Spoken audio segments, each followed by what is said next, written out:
ወገኖቼ ሰው ሞተ የሚባለው ተስፋ መቁረጥ የጀመረ ቀን። ተስፋ የቆረጠ ሰውና ገደል አፋፍ ላይ የቆመ አይነ ስውር አንድ ነው ይላሉ አባቶች። ተስፋ መቁረጥ በፈቃድ እጅን ለጠላት ለዲያብሎስ መስጠት ነው። ተስፋ የቆረጠ ባል ሚስቱን ይፈታል። ተስፋ የቆረጠች ሚስት የቃል ኪዳን ባሏን ትፈታለች። ተስፋ የቆረጠ ወጣት ራሱን በጫት ሱስ፣ በጠጅና ባረቄ ሱስ ራሱን በመለኪያ ስር ይደብቃል።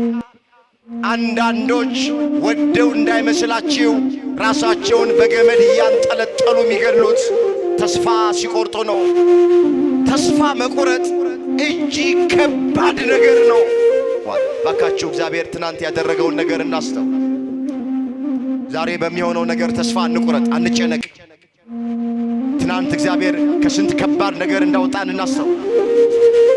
ከስንት ነገር እንዳሻገረን፣ ስንት ታሪካችንን እንደቀየረልን፣ ስንት ጊዜ ለጸሎታችን መልስ እንደሰጠን፣ ስንት ጊዜ እንባችንን እንዳበሰልን እናስተውል። እነሆ በደጅ ቆሜ አንኳኳለሁ አላለን? ማንም ሰው ድምፄን ሰምቶ በሩን ቢከፍትልኝ ወደ እሱ እገባለሁ፣ ከሱ ጋራ እራት እበላለሁ አለ። አሁን እሱ የሚበላ ሆኖ አይደለም፣ የሚበሉትን እባርክላችኋለሁ ሲል ነው። የምንበላውን እግዚአብሔር ይባርክልን። ካልከፈትን አይገባም። ወጣቶች ክፈቱ፣ እናቶቼ አባቶቼ ክፈቱ። ስንት ዘመን ዘግተን በር ላይ ቆሞ የሚያንኳኳው ጌታ ፍቅር ይዞ ነው የሚያንኳኳው። ባካችሁ በረከት ይዞ ነው የሚያንኳኳው። ሰላም ይዞ ነው የሚያንኳኳው። ደስታ ይዞ ነው የሚያንኳኳው። ስንከፍት ይገባል። እግዚአብሔር የነጻነት አምላክ ነው። ካልከፈትን አይገባም። እንደ እግዚአብሔር ያለ ዲሞክራት ማንም የለም። አስገድዶ አይገዛም። ለጥቅማችንም ቢሆን አያስገድደንም። ስለዚህ እሺ እንበለው፣ እንታዘዘው። አባቶች የሚነግሩንን፣ መምህራን የሚነግሩንን፣ ሊቃውንት የሚነግሩንን እሺ ብለን እንታዘዝ። ያን ጊዜ እግዚአብሔር ወደ ቤታችን ይገባል፣ ወደ ልባችን ይገባል። ሰላም ይዞ ይገባል፣ ደስታ ይዞ ይገባል፣ ፍቅር ይዞ ይጎላል። እሱ ከገባ የሚጎድል አንዳች ነገር የለም። መድኃኔ ዓለም ወደ ቤታችን በበረከት ይግባልን። ወደ ሀገራችን ወደ ኢትዮጵያ በሰላም ይምጣልን። ዓለማችንን ሁሉ ያስብልን። ተስፋ አድርገን ነበረ። የተቆረጠ የሁላችንንም ተስፋ መድኃኔ ዓለም ይቀጥልልን። ኦርቶዶክሳውያን ክርስቲያን አማኞች ማዕድ ከቀረበ በኋላ ይባረካል። ካህናት ካሉ ይባርካሉ። ካህናት ከሌሉ አባወራው ይባርካል፣ በእድሜ ገፋ ያለው። ከዛ በኋላ በረከተ አብ ወልድ መንፈስ ቅዱስ ብሎ ይሰጠናል።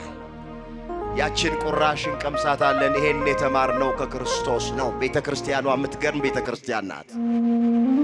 አንዳንድ ወንድሞችና እህቶች ባለማወቅ ከኛ እምነት ውጭ ያሉ ሰዎች ጸሎት ተደርጎ ተባርኮ እንኩ ሲባሉ ጀርባቸውም ይሰጠዋል። አያውቁትም። ማየት ያውቁታል። አትፍረዱባቸው። ክርስቶስ ነው ያስተማረው። ማዕድን ባርኮ ቁራሽ መስጠትን ባለቤቱ መድኃኔ ዓለምን ያስተማረው። ያቺ የተባረከች ቁራሽ ሲቀምሷት አይናቸው በራ።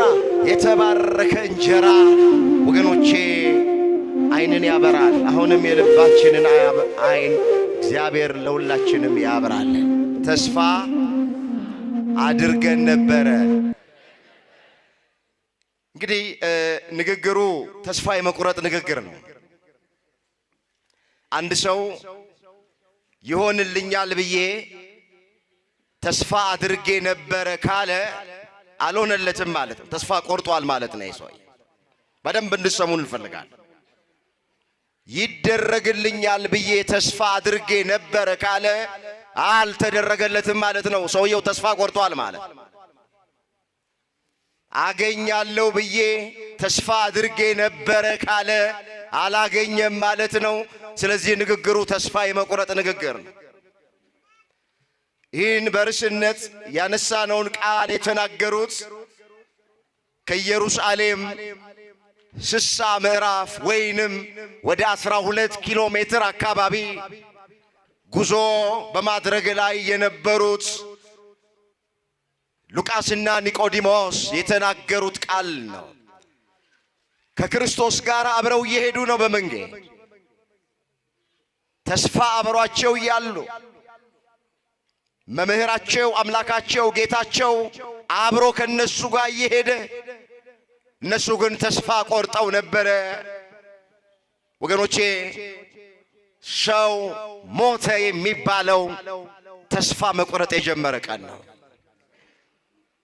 ተስፋ የቆረጠ ሰውና ገደል አፋፍ ላይ የቆመ አይነ ስውር አንድ ነው ይላሉ አባቶች። ተስፋ መቁረጥ በፈቃድ እጅን ለጠላት ለዲያብሎስ መስጠት ነው። ተስፋ የቆረጠ ባል ሚስቱን ይፈታል። ተስፋ የቆረጠች ሚስት የቃል ኪዳን ባሏን ትፈታለች። ተስፋ የቆረጠ ወጣት ራሱን በጫት ሱስ፣ በጠጅና ባረቄ ሱስ ራሱን በመለኪያ ስር ይደብቃል። አንዳንዶች ወደው እንዳይመስላችሁ ራሳቸውን በገመድ እያንጠለጠሉ የሚገድሉት ተስፋ ሲቆርጡ ነው። ተስፋ መቁረጥ እጅግ ከባድ ነገር ነው። እነዚህ መንገደኞች ተስፋ ቆርጠው በጉዟቸው ሳሉ የተናገሩት ቃል ነው።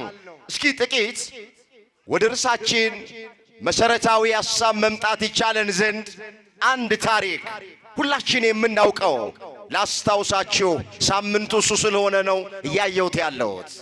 የሉቃስ ወንጌል ምዕራፍ 24 ቁጥር 13 ጀምሮ እነሳለሁ። እንድትከታተሉኝ በእግዚአብሔር ፍቅር እጠይቃችኋለሁ። እንደዚህ ይላል፣ እነሆም ከነርሱ ሁለቱ። ከነርሱ ስንቱ አልኳቸው? ሁለቱ። ከነርሱ የሚለው ከ72ቱ አርድእት መካከል ሁለቱ ማለት ነው። ሁላችን እንደምናውቅ ጌታችን ኢየሱስ ክርስቶስ በዚህ ምድር በነበረ ጊዜ 120 ቤተሰቦች ነበሩት። 12ቱ ሐዋርያት፣ 72ቱ አርድእት፣ 36ቱ ቅዱሳት አንስት፣ 120ው የጌታ ቤተሰቦች ተብሎ ነው የሚጠሩት። ከተከተለው 5000 ሕዝብ ክርስቶስ 120 ቤተሰቦችን አግኝቷል። ከዋለበት የሚውሉ ካደረበት የሚያድሩ የቃሉን ትምህርት የሚሰሙ ናቸው። ከነርሱ ሁለቱ ሲል ከ72ቱ አርድእት መካከል ሁለቱ ሉቃስና ኒቆዲሞስ በዚያን ቀን ከኢየሩሳሌም 60 ምዕራፍ የሚያህል ወደሚርቅ ኤማሁስ ወደሚባል መንደር ይሄዱ ነበረ ብሎ ይጀምራል ታሪኩ። በዚያን ቀን የሚለው መቼ ነው ያሉ እንደሆነ ጌታችን መድኃኒታችን ኢየሱስ ክርስቶስ በፈቃዱ ስለ ኃጢአተኞች ሞቶ በስልጣኑ በሦስተኛው ቀን መግነዝ ፍቱልኝ፣ መቃብር ክፈቱልኝ ሳይል ሙስና መቃብርን መፍረስ መበስበስን አጥፍቶ በሦስተኛው ቀን በተነሳ ዕለት ይህንን በቆየንበት ስፍራ ላይ ስለ ነገረ ትንሣኤው በስፋት ስንማማር ቆይተናል። አንድ ነገር ግን ልጠቁማቸው።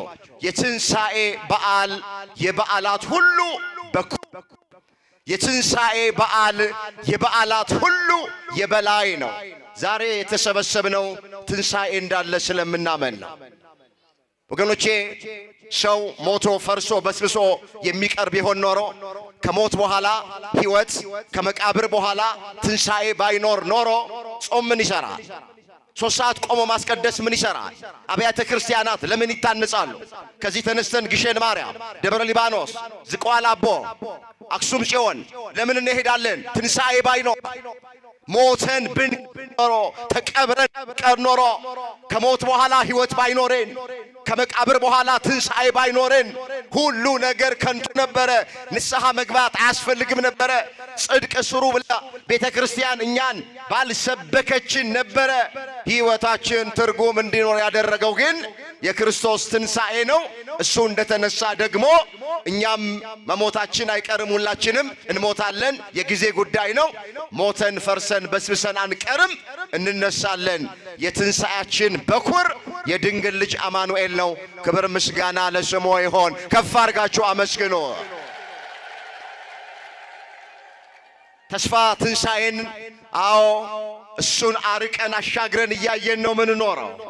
በዚህ ምድር ባይሳካልን፣ በዚህ ምድር ባይሞላልን ወገኖቼ ከሞት በኋላ ባለው ሕይወት ከመቃብር በኋላ ባለው ትንሣኤ ከእግዚአብሔር ጋር ለዘላለም እንደምንኖር እሱን እያሰብን ነው። አዎ ክፉ ብናይ ክፉ ብንሰማ ሳይሞቅና እግዚአብሔርን እያመሰገን ነው ምን ኖረው ትንሣኤ እንዳለ ስለምናምን ነው። እግዚአብሔር የሁላችንን ትንሣኤ የክብር ትንሣኤ ያድርግልን። እንመለስ ወደ ቀደመ ነገራችን። በዚያን ቀን አለ ጌታችን በተነሳበት ቀን ማለት ሁለቱ ወደ ኤማሁስ መንደር የሄዱ ነበር ይላል። ኤማሁስ ገጠር ናት። በኢየሩሳሌም በስተ ሰሜን በኩል የምትገኝ አንዲት የገጠር ከተማ ናት። ጉዟቸውም ያደርጉት ወደዛ ነው። ስለሆነው ነገርም ሲነጋገሩ ሲመራመሩ ኢየሱስ ራሱ ቀርቦ ከነርሱ ጋር ይሄድ ነበረ። ነገር ግን እንዳያውቁት ዓይናቸው ተይዞ ነበር ይላል። ሁለት ሰዎች ናቸው መሄዱት። ሶስተኛ ሆኖ ኢየሱስ ክርስቶስ አብሯቸው በመንገድ መሄድ ጀመረ።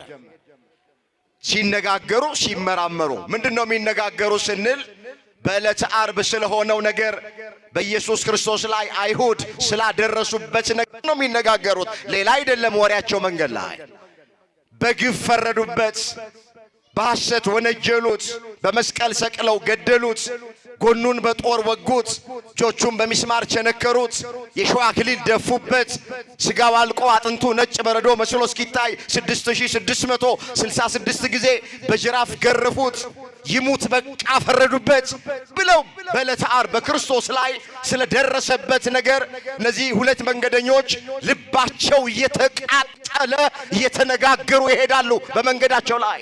ሶስተኛ ክርስቶስ አብሯቸው የሄደ ነው። ሚያወሩት ስለሱ እኮ ነው። ነገር ግን እንዳያውቁት ዓይናቸው ተይዞ ነበር ይላል። ዓይናቸው ምን ብሎ ነበር? ለካ እግዚአብሔር ካልፈቀደም ማየት አይቻልም። ቤተ ክርስቲያን መጥቶ እግዚአብሔር ካልረዳን እግዚአብሔር ካልፈቀደልን በዚህ ቤት ውስጥ የሚደረገውን ማየት አንችልም። ይሄ አይነ ሥጋ ብቻ ስለፈጠጠ አይደለም ማየት የሚቻለው። የልቦና ዓይን ካላየ ዋጋ የለውም። እግዚአብሔር የልባችንን ዓይን ያበራልን። አሜን በሉ። የሥጋው ዓይንማ የሁሉም ሰው ያያል። የእነዚህም መንገደኞች ሥጋዊ ዓይናቸው አልታወረም። ሥጋዊ ዓይናቸው ያያል። በሥጋዊ ዓይናቸው ግን ሶስተኛ ሆኖ ከነሱ ጋር መሄደው ማን እንደሆነ እንዳይለዩት ዓይናቸው ተያዘባቸው ይላል። እና ይነጋገራሉ፣ ይመራመራሉ፣ ይጨዋወታሉ። እንዲህ ብሎ ጠየቃቸው። እንዳላዋቂ ሆነና እርስ በርሳችሁ እየጠወለጋችሁ ስትሄዱ የምትነጋገሯቸው እነዚህ ነገሮች ምንድናቸው አላቸው። የጠወለጉት በተስፋ መቁረጥ ነው። ፀሐዩ አይደለም ያጠወለጋቸው፣ ያጠወለጋቸው ተስፋ መቁረጥ ነው። ተስፋ መቁረጥ ያጠወልጋል። ተስፋ መቁረጥ አንገት ያስደፋል። ተስፋ መቁረጥ እየበላን እንድንራብ እየጠጣን እንድንጠማ ያደርጋል። እነዚህን መንገደኞች ያጠወለጋቸው ተስፋ መቁረጥ። የጠወለጋችሁ ስትሄዱ የምትነጋገሯቸው እነዚህ ነገሮች ምንድናቸው አለ ክርስቶስ ጠየቃቸው። ከዛ እነሱም እንደዚህ አሉት፣ አንተ በኢየሩሳሌም ብቻህን እንግዳ ሆነህ ትኖራለህ? በዚህ ሰሞን በኢየሩሳሌም ከተማ የሆነውን ነገር አታውቅምን አለው። በራሱ ላይ ስለደረሰው መከራ መልሰው ለሱ ይነግሩታል። አላውቅማ፣ ዓይናቸው ተይዟላ። ምን ይላሉ አባቶቻችን? ለቀባሪው ምን አሉት? አቤት አረዱት።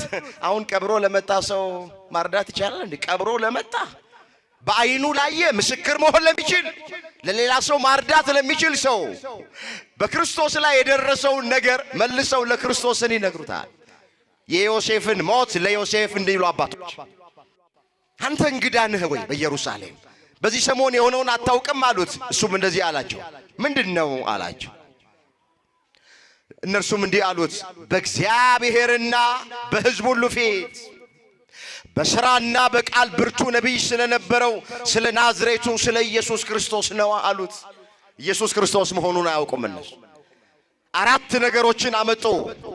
በእግዚአብሔርና በሰው ፊት በሥራና በቃል ብርቱ ነቢይ ስለነበረው ስለ ናዝሬቱ ስለ ኢየሱስ ክርስቶስ አሉት። ወገኖቼ ኢየሱስ ክርስቶስ በእግዚአብሔርና በሰው ፊት በሥራና በቃል ብርቱ ነቢይ ነው። እውነተኛ ነቢይ ነው። አምላካችን እግዚአብሔር በሰው ፊት ብቻ ሳይሆን በእግዚአብሔርም ፊት እውነተኛ እንድንሆን ሁላችንን ይርዳ። በሰው ፊት ቀላል ነው መንፈሳዊ መስሎ መታየት፣ ጸሎተኛ መስሎ መታየት፣ የጸሎት መጽሐፍ በመያዝ አለባበስን በማሳመር በመቅለስለስ አንገትን በመድፋት በሰው ፊት መንፈሳዊ መምሰል ይቻላል። ጸሎተኛ መምሰል ይቻላል። ቅን መምሰል ይቻላል። ጻድቅ መምሰል ይቻላል። ትልቁ ነገር በእግዚአብሔር ፊት እንዴት ነን? ኢየሱስ ክርስቶስ ቃሉን አስተውሉት፣ በእግዚአብሔርም በሰውም ፊት እውነተኛ ነቢይ ነው። ስለዚህ አንድ ክርስቲያን በሰው ፊት ብቻ እውነተኛ መስሎ ለመታየት መጨነቅ የለበትም።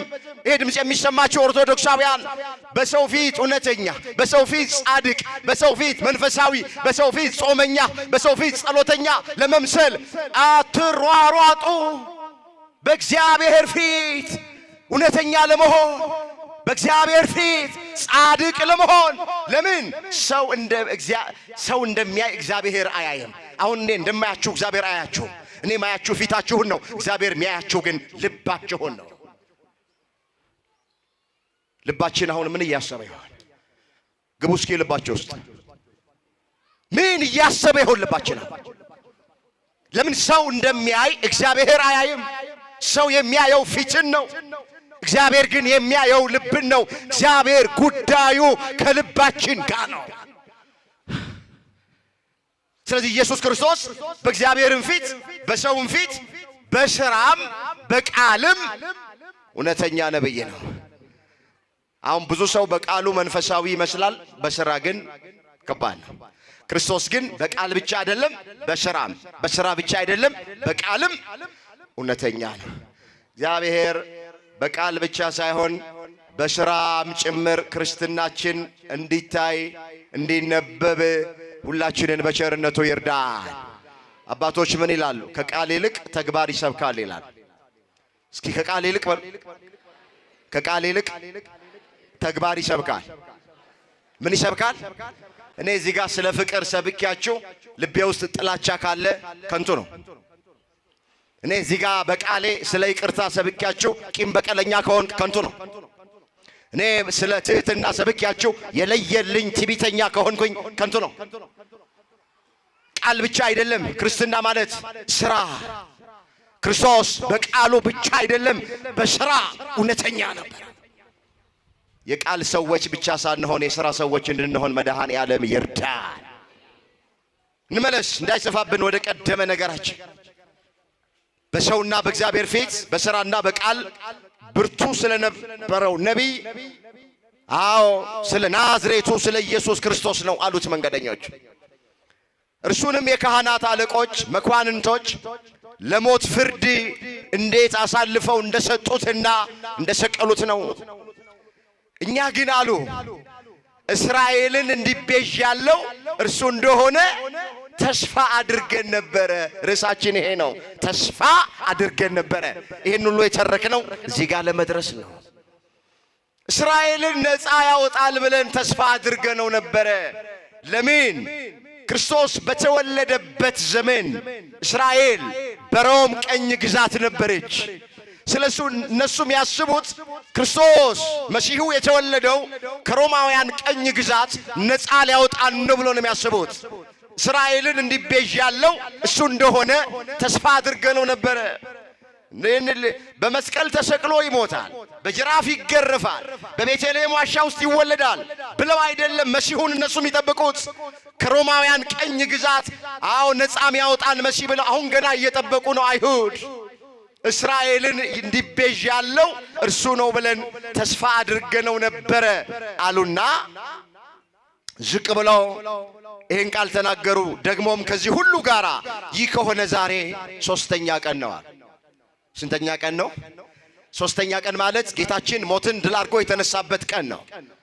ይሄ ከሆነ ዛሬ ሦስተኛው ቀን ነው። ደግሞም ከኛ ዘንድ ማልደው ከመቃብር ዘንድ የነበሩ አንዳንድ ሴቶች አስገረሙን። እነ መግደላዊት ማርያም አስገረሙን። ሁለተኛይቱ ማርያም የያዕቆብ እናት ማርያም አስገረሙን። ምን ብለው አስገረሙን? አዎ ሥጋውን ባጡ ጊዜ ሕያው ነው የሚሉ የመላእክትን ራእይ ደግሞ አየን ሲሉ መጥተው ነበረ። ከኛም ጋር ከነበሩት ወደ መቃብር ሄደው ሴቶች እንደተናገረ ሆኖ አገኙት፣ እርሱን ግን አላዩትም አሉት። ጌታችንም መልሶ እንደዚህ አላቸው፣ እናንተ ማታስተውሉ አላቸው። ነቢያት የተናገሩትን ልባችሁ ከማመን የዘገየ ክርስቶስ ይህን መከራ ይቀበል ዘንድ ወደ ክብሩ ይገባ ዘንድ እንዳለው አላነበባችሁምን አለና ከሙሴና ከነቢያት ከመዝሙራትም ስለ እርሱ በመጽሐፍ የተጻፈውን ተረጎመላቸው ይላል። ለእኛም ይተርጎምልን። ልባችሁ ከማመን የዘገየ በሙሴ በዳዊት መዝሙራት ነቢያት በትንቢታቸው ኢየሱስ ክርስቶስ መከራ ይቀበል ዘንድ በመስቀል ተሰቅሎ ይሞት ዘንድ በጎልጎታ መቃብር ይቀበር ዘንድ በሦስተኛው ቀን ይነሳ ዘንድ ተነግሮ የለም እንዴ? አሁን ዳዊት በመዝሙራት እግዚአብሔር ከእንቅልፉ እንደሚነቃ ተነሳ፣ የወይን ስካር እንደተወው እንደ ኃያል ሰው ጠላቶቹን በኋላው መታ ብሎ ዳዊት ስለ ክርስቶስ ትንሣኤ ከብዙ ሺህ ዓመት አስቀድሞ ተናግሯል። ልባችሁ ይሄንን ከማመን ለምን ዘገየ አላቸው። አለማመናቸውን አለማስተዋላቸውን ገሰጸ ይላል። እግዚአብሔር በነገር ሁሉ እንድናስተውል ሁላችንን ይርዳል። ወገኖቼ የማያስተውል ሕዝብ ይገለበጣል ተብሎ በትንቢተ ሆሴዕ ምዕራፍ 4 ቁጥር 14 ላይ ተመዝግቧል። ባካችሁ እግዚአብሔር ትናንት ያደረገውን ነገር እናስተውል። ዛሬ በሚሆነው ነገር ተስፋ አንቁረጥ፣ አንጨነቅ።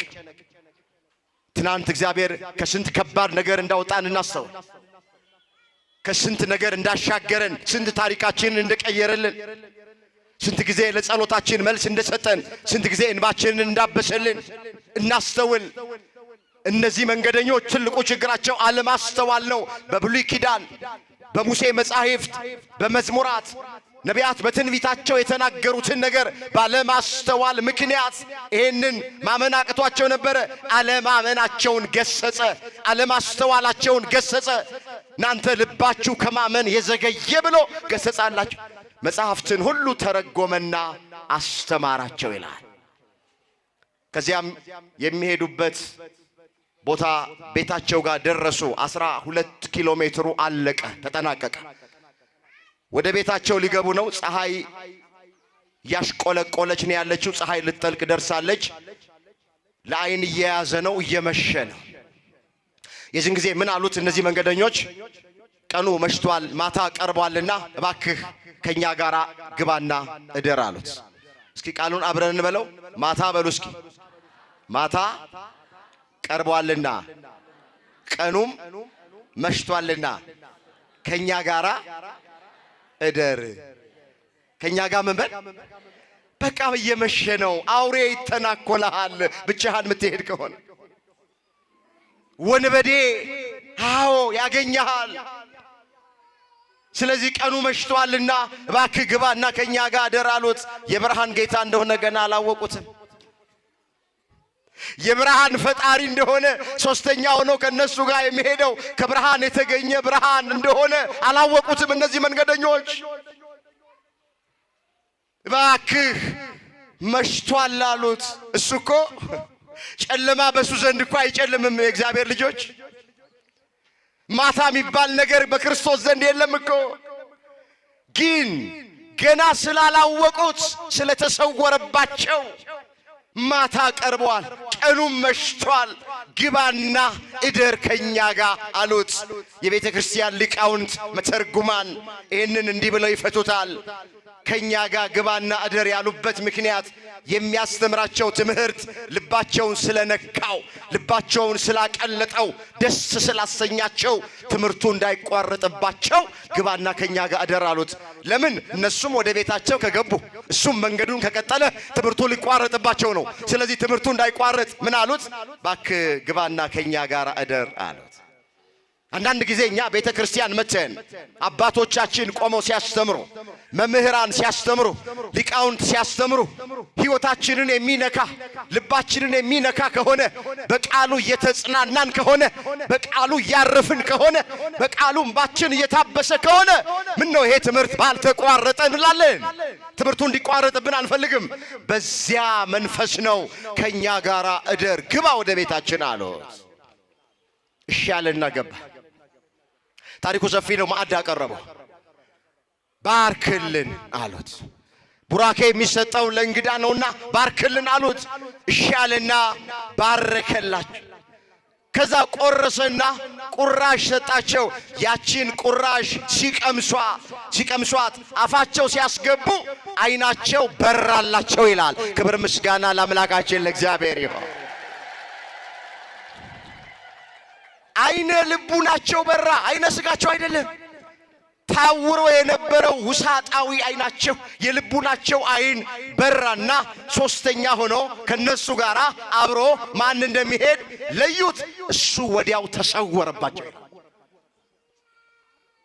እግረ መንገዳችንን በእኛ ቤተ ክርስቲያን ኦርቶዶክሳውያን ክርስቲያን አማኞች ማዕድ ከቀረበ በኋላ ይባረካል። ካህናት ካሉ ይባርካሉ። ካህናት ከሌሉ አባወራው ይባርካል፣ በእድሜ ገፋ ያለው። ከዛ በኋላ በረከተ አብ ወልድ መንፈስ ቅዱስ ብሎ ይሰጠናል። ያችን ቁራሽ እንቀምሳታለን። ይሄን የተማርነው ከክርስቶስ ነው። ቤተ ክርስቲያኗ የምትገርም ቤተ ክርስቲያን ናት። አንዳንድ ወንድሞችና እህቶች ባለማወቅ ከኛ እምነት ውጭ ያሉ ሰዎች ጸሎት ተደርጎ ተባርኮ እንኩ ሲባሉ ጀርባቸውም ይሰጠዋል። አያውቁትም። ማየት ያውቁታል። አትፍረዱባቸው። ክርስቶስ ነው ያስተማረው። ማዕድን ባርኮ ቁራሽ መስጠትን ባለቤቱ መድኃኔ ዓለም ነው ያስተማረው። ያቺ የተባረከች ቁራሽ ሲቀምሷት አይናቸው በራ። የተባረከ እንጀራ ወገኖቼ አይንን ያበራል። አሁንም የልባችንን አይን እግዚአብሔር ለሁላችንም ያብራልን።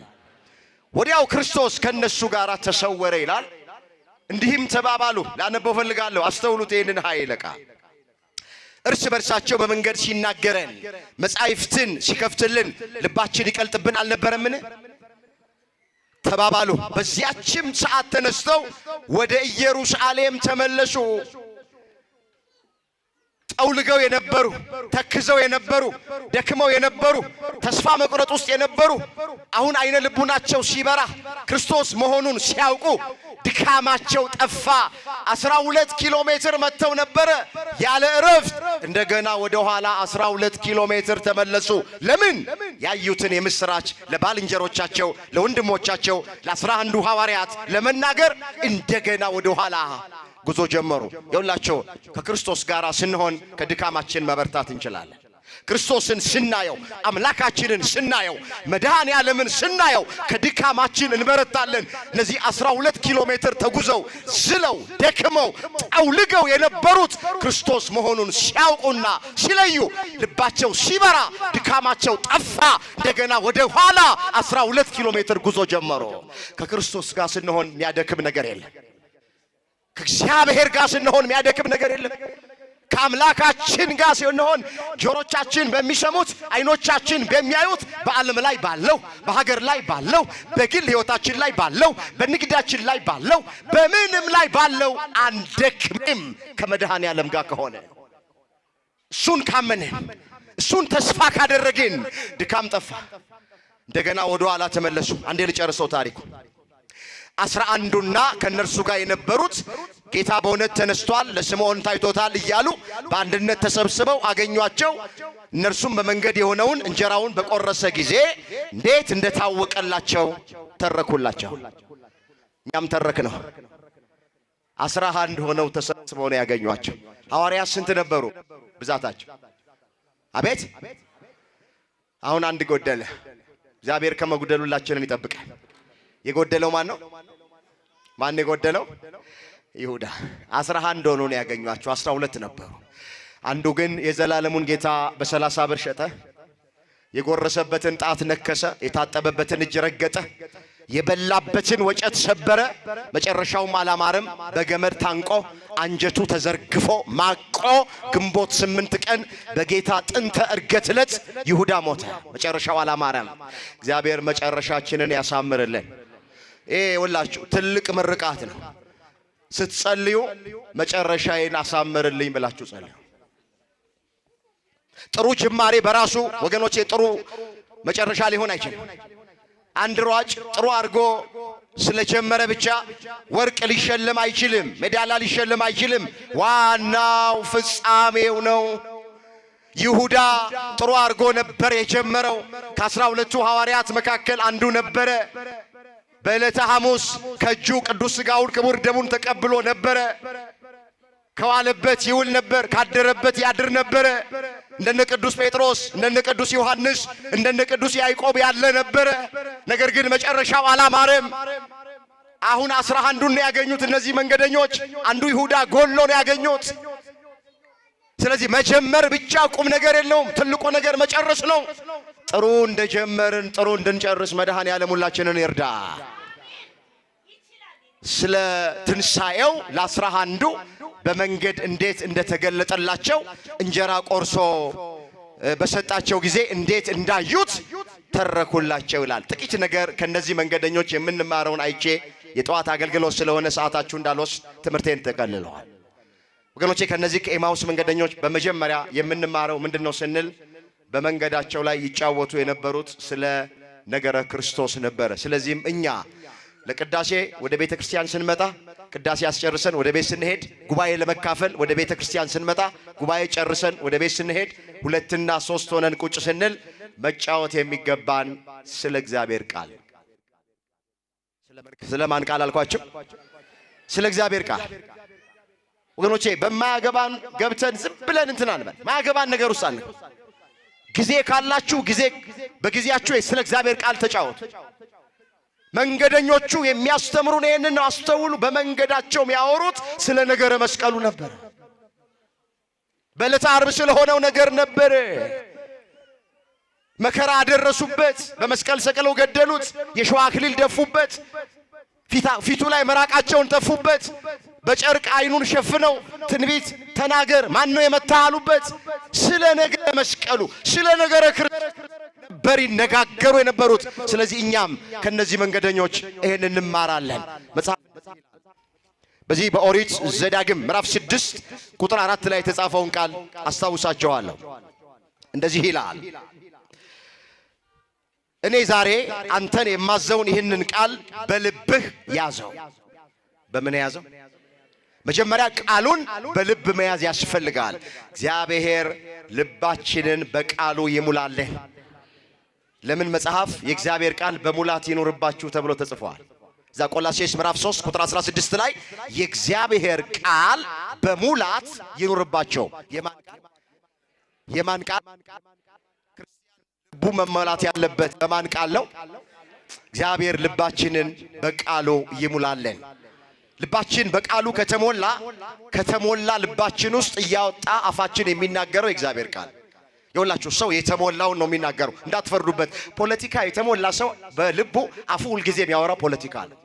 ሰው የተሞላውን ነው የሚያወራው። ቢሮአችሁ ውስጥ ቧልተኞች ወንድሞች እህቶች ካላችሁ፣ ቀልደኛና ፌዘኛ ባልንጀራ ካላችሁ የተሞላው ቀልድና ፌዝ ስለሆነ ነው። የእግዚአብሔር ቃል የተሞላች እህት አፏ የሚያወራው የእግዚአብሔር ቃል ነው። የእግዚአብሔርን ቃል የተሞላ ወንድም ካላችሁ ወንድማችሁ የሚያወራችሁ የእግዚአብሔርን ቃል ነው። መጽሐፍ የእግዚአብሔር ቃል በሙላት ይኖርባችሁ፣ ወንጌል በሙላት ይኖርባችሁ፣ ነገረ ማርያም በሙላት ይኖርባችሁ፣ ነገረ ቅዱሳን በሙላት ይኖርባችሁ። ምን አለ መጽሐፍ? ዛሬ አንተን የማዘውን ይህንን ቃል አለ በልብህ ያዘው አለና ለልጆችህም አስተምረው። ለልጆችህ ምን በለው? አስተምረው። ልጆቻችንን ኮትኩተን በጌታ ምክርና በተግሳጽ ማሳደግ የምንችለው የእግዚአብሔር ቃል ልባችን ከተሞላ ነው። እኛ ካወቅን ነው። እኛ ከተረዳን ነው።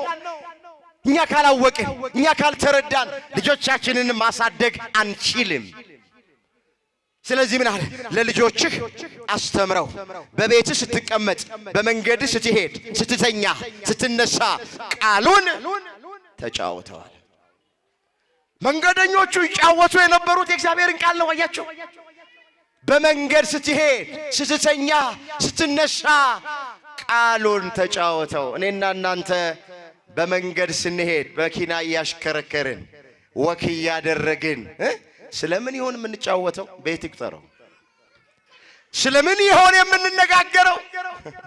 ክርስቲያኖች ኦርቶዶክሳውያን እባካችሁ መጽሐፍ ቅዱስ የሚለን ቃሉን ተጫወቱት ነው የሚለው። ስለዚህ መጀመሪያው ከነዚህ መንገደኞች የምንማረው በመንገድ ላይ ቃሉን መጫወት፣ ስለ ቃሉ መናገር። በመጨረሻ ከነዚህ መንገደኞች የምንማረው እንግዳ መቀበል። ምን መቀበል? አቤት! ክርስቶስን ነው በእንግድነት የተቀበሉት። ክርስቶስ እቤታቸው ሲገባ አዎ ወገኖቼ አይነ ልቦናቸው በርቶላቸዋል፣ ቤታቸውም ተባርኮላቸዋል። እኛም እንግዳ የምንቀበል ከሆነ በነፍስም በስጋም መባረክ እንችላለንና እንግዳ ተቀባዮች እንድንሆን መድኃኔዓለም ይርዳል። ታውቃላችሁ አብርሃም እንግዳ ተቀባይ በመሆኑ እግዚአብሔር አብ፣ ወልድ፣ መንፈስ ቅዱስ ሥላሴ በቤቱ በእንግድነት ገብተዋል። ሎጥ እንግዳ ተቀባይ ስለሆነ ቅዱሳን መላእክትን በእንግድነት ተቀብለዋል። ያቺ ሱናማይቷ ሴት እንግዳ ተቀባይ ስለሆነች ነቢዩ ኤልሳን በእንግድነት ተቀብለዋለች። አዲስ ኪዳን ላይ ስንመጣ ያቺ ቀርሃር ሐር ሻጭ ሊዲያ የምትባል ቅድስት ሴት ቅዱስ ጳውሎስን በእንግድነት ተቀብለዋለች። እነዚህ መንገደኞች ደግሞ ሉቃስና ኒቆዲሞስ ኢየሱስ ክርስቶስን በእንግድነት ተቀብለዋል። መጽሐፍ እንደዚህ ይላል፣ እንግዶችን መቀበል አትርሱ፣ አንዳንዶች ሳያውቁ መላእክትን በእንግድነት ተቀብለዋል። ዕብራውያን 13 ቁጥር 1። እግዚአብሔር እንግዳ ተቀባይ አድርገን። አሁን እኛ እንግዳ ተቀባዮች ነን። እስኪ ሁላችንም ራሳችን እንኳን እንግዳ ልንቀበል እግር ጥሮት ድንገት ቤታችን አንድ ሰው ምሳ እየበላን ከመጣ በሩ ከተንኳኳ ሰራተኛዋን ነው የምንጠራት። በይን ቶሎ ማዕዱን አንሺ። ማዕዱን ብድግ አርጋ ሰራተኛዋ ወደ ጓዳ ትገባለች። የገባው ጎረቤት እንግዳ ካልወጣ ማዕዱ መጥቶ አይቀርም። እንደዚህ ተጨካክነናል። ደግሞ ችግር ነው። በእንግድነትም ግቡ ብለን ብናስገባቸው ዘርፈውን ነው የሚሄዱት ብናሳድራቸው። ዛሬ ቀኑ ከፍቷል። ዘመኑ ተበላሽቶብናል። የተበላሸውን ዘመን መድኃኔዓለም ያስተካክልልን። እንግዳ ተቀባዮች ያድርገን። እንግዲህ እነዚህ መንገደኞች ክርስቶስን ነው በእንግድነት የተቀበሉት። እሱም ገብቶ ቤታቸውን ባረከ፣ የጠፋ የልባቸውን ዓይን አበራላቸው ነው የሚለው። አምላካችን እግዚአብሔር ለእኛም ቀኑ መሽቶብናልና ከኛ ጋራ እንዲያድር ከኛ ጋራ እንዲሆን የእሱ ፍቃድ ይሆን። እስኪ ቀኑ መሽቷልና በሉ፣ ማታ ቀርቧልና ከኛ ጋራ እደር። ከኛ ጋር ምን በል? መሽቷል አልመሸም? ዘመኑ መሽቷል። አሁን መሽቷል ስላችሁ ይሄ ፀሐይ መጥለቅ ጨለማ መምጣት ምናምን አይደለም። እሱ አይደለም። ዘመኑ ተፈጽሟል ማለት ነው። መሽቶ በጣም ነው የመሸበት። ስለዚህ ሁላችሁ እግዚአብሔር ከኛ ጋር እንዲሆን እንጋብዘው። መድኃኔዓለም ከኛ ጋር እንዲሆን እንደ መንገደኞቹ እንጋብዘው። ከኛ ጋር አደር ግባ፣ ወደ ቤታችን እንበለው። ግባ ወደ ልባችን እንበለው። እንክፈት የልባችንን በር። እናቶቼ፣ አባቶቼ፣ ወንድሞቼ፣ እህቶቼ የተዘጋ የልባችሁን በር ክፈቱ ለመድኃኔዓለም። ዲያብሎስን ተቃወሙት፣ ከናንተ ይሸሻል። ወደ እግዚአብሔር ቅረቡ፣ እሱም ይቀርባችኋል ይላል መጽሐፍ። የዘጋነውን በር የልባችንን በር እንክፈት። እሱ ቆሞ እያንኳኳ እኮ ነው።